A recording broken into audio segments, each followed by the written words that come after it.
Còn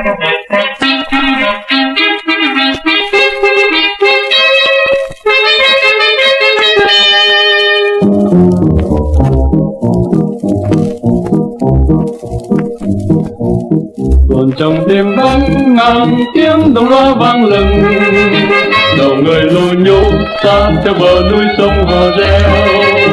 Cây tam trọng khói mây tiếng của tiếng quân theo, nơi chốn xa trường dân tâm hồn thúc hoài vang đời.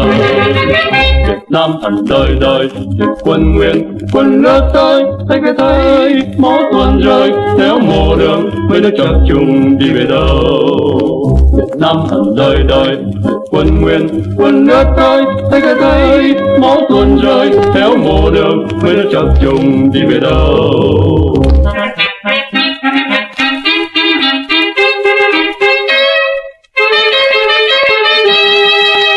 Nhìn trong hơi gió thoáng bóng của năm lướt đi, để cùng Việt tan rông khắp tàn khốc quân hùng lên.